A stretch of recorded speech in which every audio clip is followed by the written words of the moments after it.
श्री दिगंबर मुनीनाथ भजनी मंडळाच्या वतीने श्रीशैल पादयात्रेकरून अन्नदान दिनांक 22 फेब्रुवारी 2026 श्री दिगंबर मुनीनाथ भजनी मंडळाच्या वतीने सोलापूर ते श्रीशैल जाणाऱ्या पादयात्रेकरूंना अन्नदान सेवा करण्यात आली। श्री मार्कंडेय श्रीशैल पदयात्रा दिंडी संस्थेच्या सोलापूर ते श्रीशैल पदयात्रा दिंडी दिनांक 22 फेब्रुवारी रोजी प्रारंभ झाला।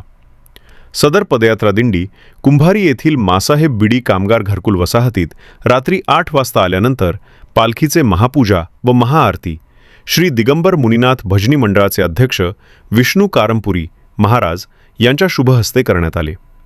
त्यानंतर श्री मार्कंडेय श्रीशैल दिंडी संस्थेचे वेणुगोपाल सकीनाल, राजय्या मासन, जगन्नाथ भंडारी, सत्यनारायण गालपल्ली, प्रभाकर गालपल्ली, दत्तात्रय येरवा यांचे स्वागत श्रीनिवास चिलवेरी, नागनाथ कारंपुरी यांच्या हस्ते करण्यात आले। त्यानंतर पदयात्रा दिंडीत सामील झालेल्या सर्व भाविक भक्तांना अन्नदान महाप्रसाद वाटप करण्यात आले। त्यानंतर रात्री 10 ते 12 वाजेपर्यंत ओम नमः शिवाय भजनाचा कार्यक्रम करण्यात आला आणि पहाटे 4 वाजता काकडा आरती करून चहापाणीनंतर सर्व पादयात्रेकरू दिंडी श्रीशैल यात्रेला प्रयाण झाले।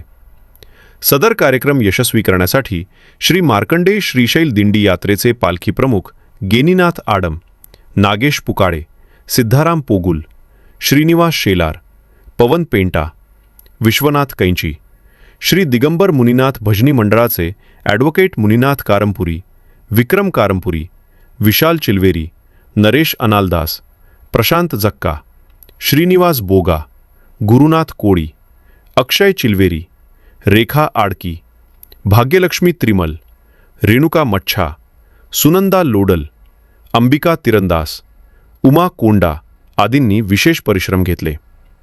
श्रीशैल पदयात्रा दिंडी सोहळा व महाप्रसाद कार्यक्रमास हजारो भाविक भक्त बंधू भगिनी उपस्थित होते। श्रीशैल पदयात्रा दिंडी सोहळ्यामुळे संपूर्ण विडी कामगार घरकुल वसाहतीत भक्तिमय वातावरणात निर्माण झाले।